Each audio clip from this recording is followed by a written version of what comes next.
you had the misfortune to be a European soldier around 2,000 years ago, this is what you'd have to face. The Roman foot soldier was so dominant that he changed the whole nature of warfare. He scared the heck out of a whole lot of people. He wasn't interested in personal glory. He was a cog in a machine, a killing machine that rolled unemotionally across the Western world and changed it so much that we still live with the effects even today.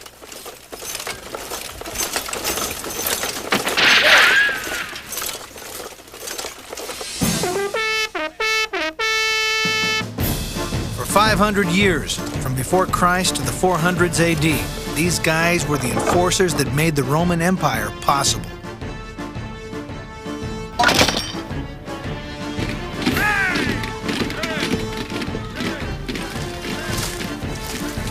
And they dominated the world the old-fashioned ways. Terror, an unstoppable will to win, and above all, the unshakable belief that they deserved to rule the world.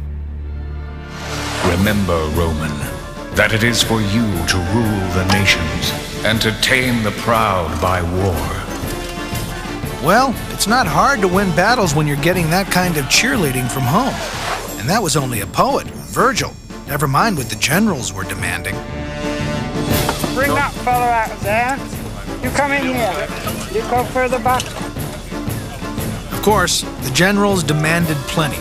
Roman soldiers had to give absolute obedience to their superiors.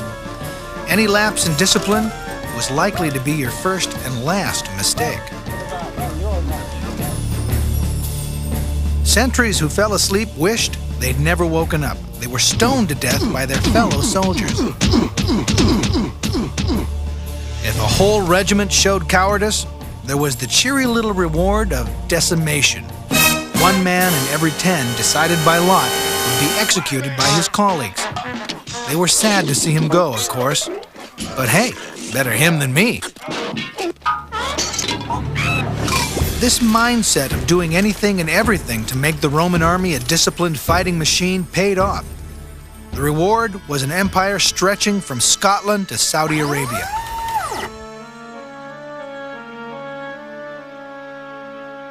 But that was not even a dream for the first Roman soldiers.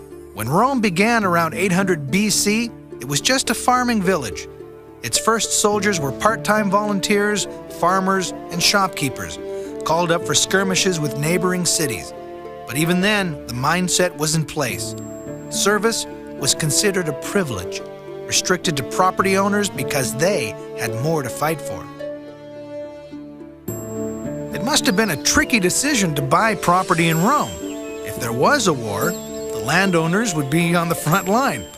The richer you were, the better chance of dying. But at least the wealthy had better protection, because everyone had to provide his own equipment. Fat landowners had metal shirts and helmets. Poor ones had to trust in the gods. But one comfort for the Roman soldier going into battle was that he was well-trained, ferociously well-trained. Roman recruits got at least 6 months of heavy workouts before they had to face a real enemy. As you can see, when the men joined the army, we gave them plenty of training. Kept them busy. This is how we won empires, and this is how we won our battles. Of course, at the end of the day, they were totally tired.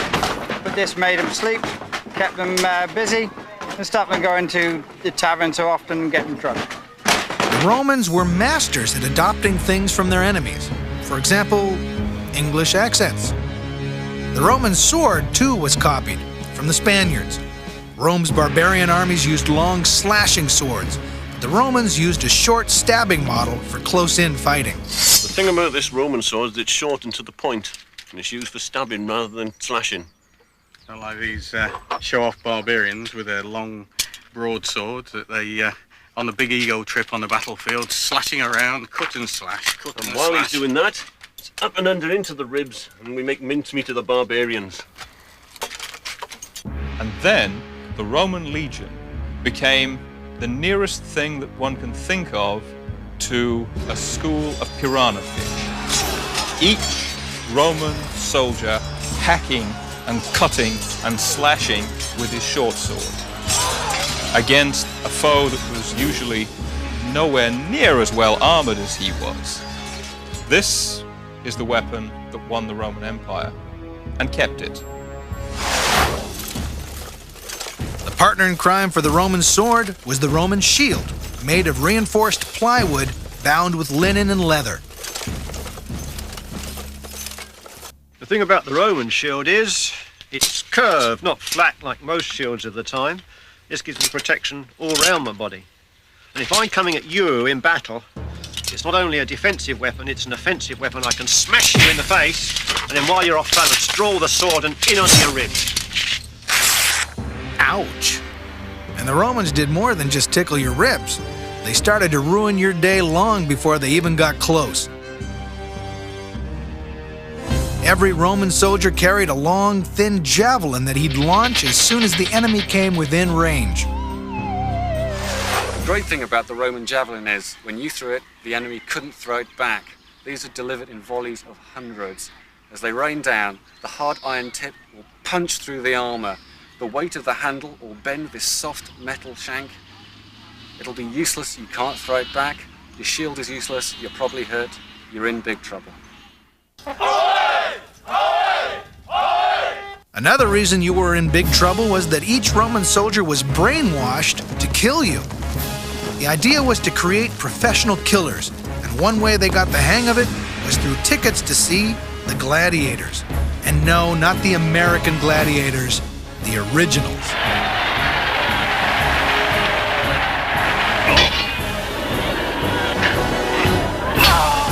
You would see bloodletting, you would see death. And the idea was you had to be inured to death.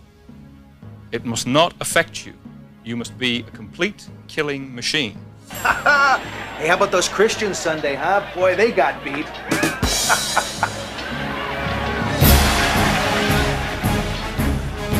Those little outings to the Colosseum paid off.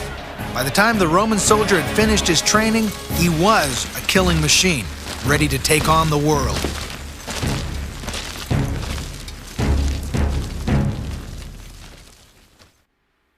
One thing about ruling the known world, it takes a lot of marching to get from one end to the other. Now, the Romans had to do all their marching in these flimsy things. As you can see, the uppers are cut from a single piece of leather and was sewn onto a heavy leather sole with iron studs on the bottom. Not exactly hiking boots, but at least they're comfortable. More than you can say for the rest of the uniform. Dressing for the office was the worst part of the day. I mean, how's this for a set of working clothes? The armor had more hooks and straps than a Paris evening gown. It was too complicated to be put on by yourself. You needed a buddy to help you. First, you got the vest on. You can see all the protections on the top rather than around the legs and things. And the reason for that is that when you've got the Celts fighting you with their long slashing swords, you needed all that protection up on the top rather than the bottom. It also gives you a chance to run. Then came the sword and the belt, complete with a special apron to protect the lower stomach area. In fact, when you're running, it can be a damn nuisance. Yes, they do swing about a bit, yes. The belt, I mean. To protect their noble Roman heads, the army developed those trademark helmets with all the extras. The first thing I do when I've got it on is tie up these two cheek pieces. They protect the side of the face, they protect it from sword cuts. Around the back is a neck guard. The helmet sweeps right down to this neck guard. It protects the neck, it protects the back of the shoulders. At the sides are ear pieces. They protect the ears where they're jutting out. And at the front is a brow band. That protects my face from sword cuts coming down. And above all, the whole thing keeps me from losing my mind. The best thing about this armour is at the end of the day, you could take it all off again.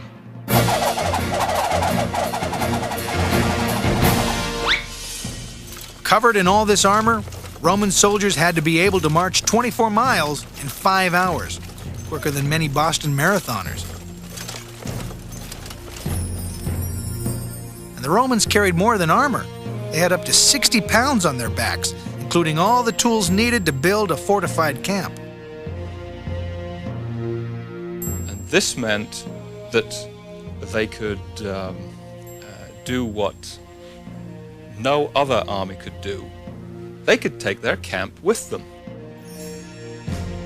Even for a one-night stay, the Romans would dig a 10-foot trench right around their camp, then lay out their tents in grids with every soldier in the same spot each time. After all, they were government workers. Keeping things orderly was the Roman way. The army was divided into legions, each with around 5,000 men. The legions were subdivided into centuries, each with, guess again, 80 soldiers. Support staff brought the number up to 100. Skipper, you should be further down than that. You're too small there. Get down there. You go further down the line. And at the head of each century was the foot soldier's nightmare, the centurion, Rome's version of the sergeant major. It was the centurion who issued the daily orders, who checked each soldier's fitness and training, and who lined them up for battle. Being a centurion paid well, because soldiers bribed them to get out of the worst duties like latrine cleaning. And it was a good idea not to upset your centurion. There was a very nasty centurion, nicknamed Give Me Another, and there's a lot of very physical discipline in the Roman army. People were hit hard to make them do their jobs. And this chap would just sort of break the vine stick over somebody's back and then just sort of give me another, was what he shouted. But on the positive side, the centurions made the Roman army tick. They enforced the iron discipline that would count when the fighting started. The scene before a battle was like a locker room before a Super Bowl. The officers weren't interested in pleasing the crowd. They wanted results. And the only way to do that was to create barbarian widows. The officers' final pep talk left them in no doubt about what to do. You're the 10th Legion, you're the best, those are barbarians, we're better trained, we're going to kick some butt, go, is the sort of thing that you're probably going to get. And go they did, in nice, neat, orderly lines, with only 3 feet between you and the man in front. Not much room when you got a shield in one hand and a pointy sword in the other, especially if the guy behind stumbles.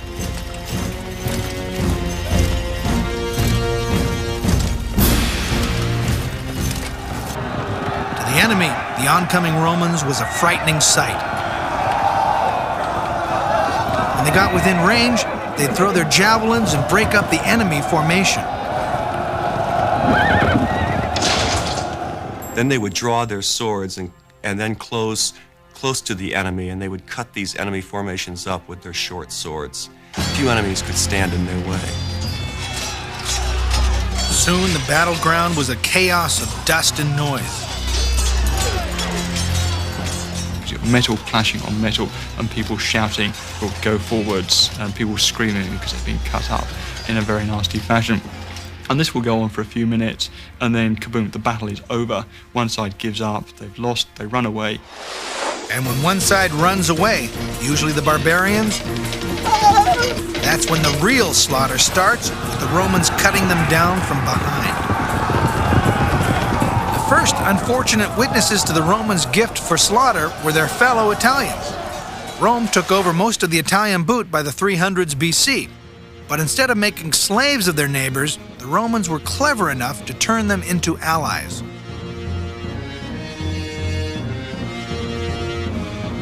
It was not the attitude of, we have now beaten you, you are scum. It was, you are now part of the empire. These are the advantages. Now, this could almost be described as the original stick and carrot, because if you didn't take the carrot, there was one heck of a big stick. The Romans gave their new allies big sticks of their own and made them part of the army, which was quite handy, because Rome kept expanding, creating new enemies all the time. After beating the Greeks, Rome took on the North African city of Carthage, and soon wished it hadn't. Rome itself was nearly obliterated when Carthage's brilliant young general Hannibal astonished the world by crossing over the Alps into Italy with his elephants. This was the mother of all shock tactics, and it was no picnic for the guys marching behind the elephants either. The African beasts were mainly for scare value, and most of them didn't even survive the trip anyway.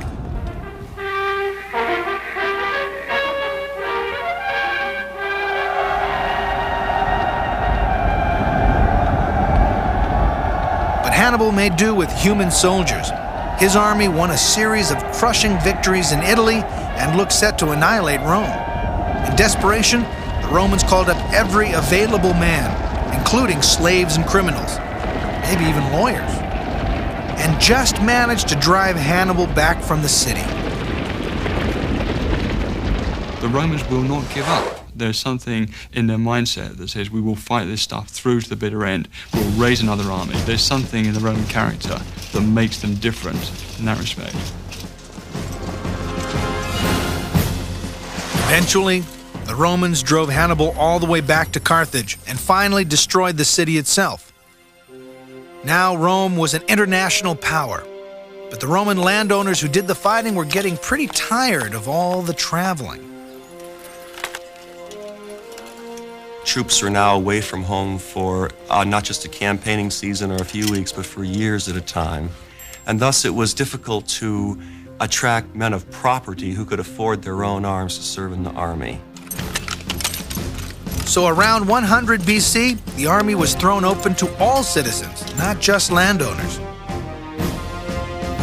Peasants too would have the right to train and die for the empire. The Roman soldier was about to enter a new age. No longer an amateur, he was now a full-time professional.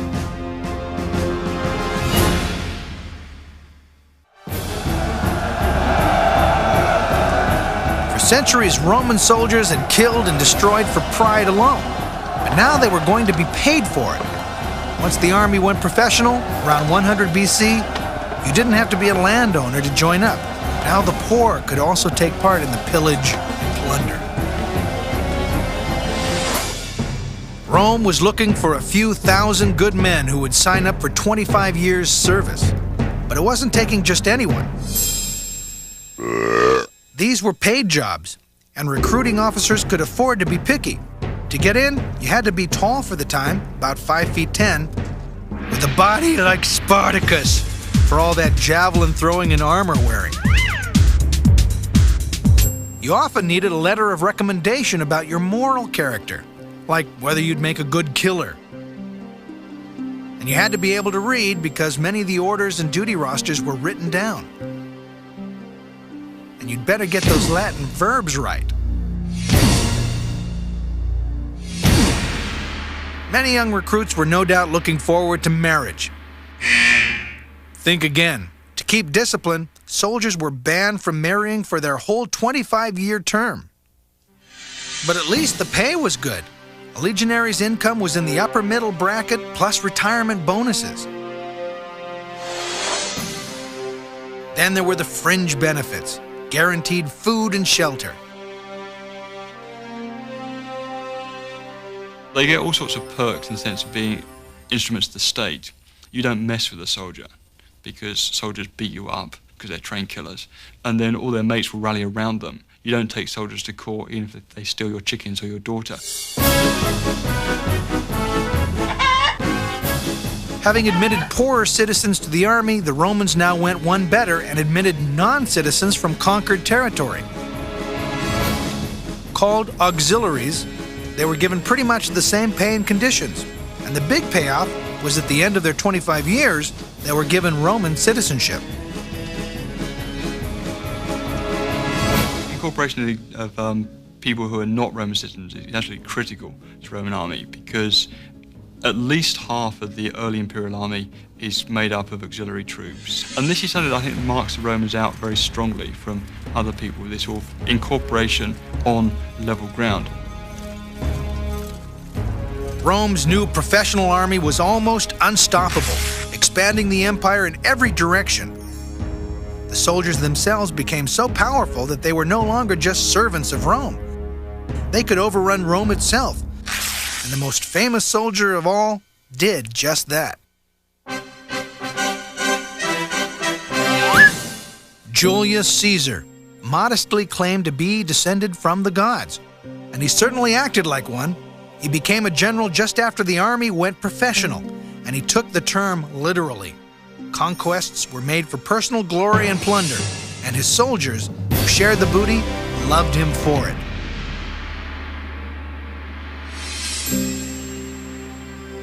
Julius Caesar's favorite theater of blood was the fields of modern-day France, then called Gaul. In the 50s BC, Caesar led his armies on a rampage against Celtic tribes here, killing 1 million Gauls. Not that the Romans shed any tears for them. They called their enemies barbarians because their language sounded like sheep.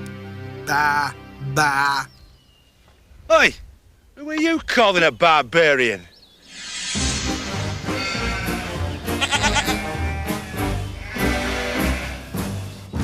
Anyway, the barbarian armies were usually easy meat for the Romans because they lacked the Romans' professionalism.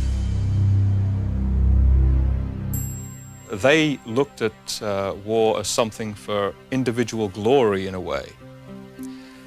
In the Roman army, individualism was suppressed. You were part of a machine called a legion. And this machine could chew up anything that wanted to be an individual.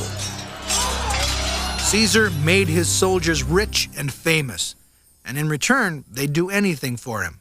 Once, when he ordered them to lay siege to a town while rations were low, they reportedly survived by eating grass, probably the first Caesar salad. You follow Caesar because Caesar always wins. So why not follow him? You're doing very well. They're young men out with their mates, and they're winning all the time. What's wrong with that? Caesar's soldiers showed their loyalty by marching on Rome itself to fight against Rome's other super generals for control of the capital. Caesar won and declared himself dictator for life. A very short life, as it turned out, because a not-so-funny thing happened to him in the Forum in 44 BC. When rival senators were keen to prove a point, Caesar was history. But the emperors who followed him learned a valuable lesson: that soldiers could make or break them. It was more important to an emperor than army loyalty. The empire was in essence a military dictatorship. The emperor was the dictator, and the army put him in power and could make or unmake an emperor. Quite cleverly, the emperors discovered that the soldiers liked money and began giving them all sorts of bonuses in silver and gold. But it wasn't always enough. Take the Praetorian Guard, Rome's Secret Service agents who were supposed to be the emperor's bodyguard. They could just as easily become his body threat if they got a better offer from some ambitious nobleman. They often did, and dispatched several of their bosses.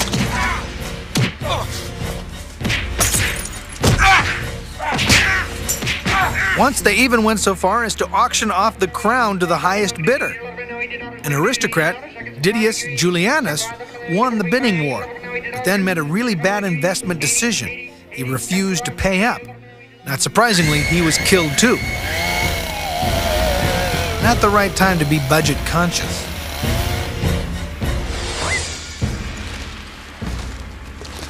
But emperors were not the only targets. Rome soldiers also had plenty of time to terrorize the known world, and no assignment was too tough for them.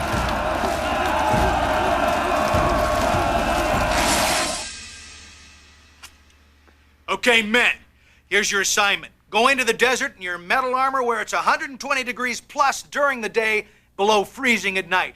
There, you will attack an impregnable mountain fortress held by 1,000 zealots. And no, Gaius, you don't get a view of it like this. Those were the orders handed out to Rome's 10th Legion. They had to conquer the stronghold called Masada.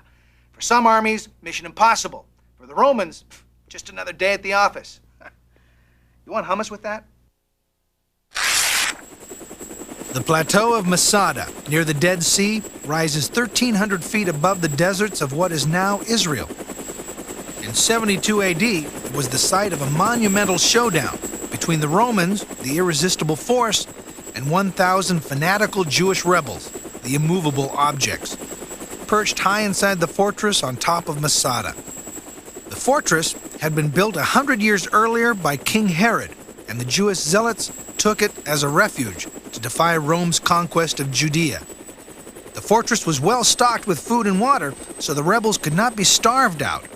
To the Roman army, taking Masada was a point of pride. But it would be a test of the Romans' skill at siege warfare, for which they had state-of-the-art weapons.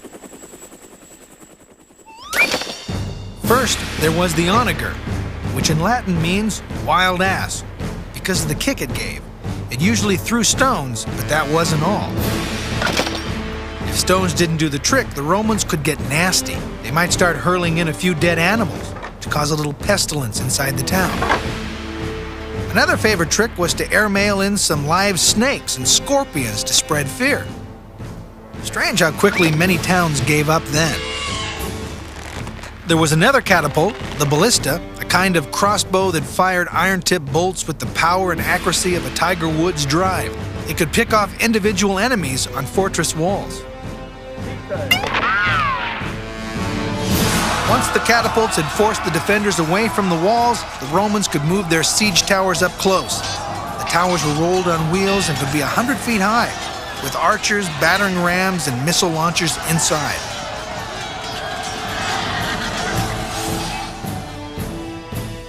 You will be stormed as a city. The Romans will come through the breach and they will kill every man, woman and child in that city. You know this is going to happen, and it's a good time to surrender. So a lot of battles don't actually occur because the Romans scare the living daylights out of people. When they stormed a fortress, Roman soldiers protected themselves with a maneuver called the tortoise. If you think it's easy to march this way, try it at home with a few trash can lids and see how far you get. The trick is that the shields were rounded, so you could peek out through the top.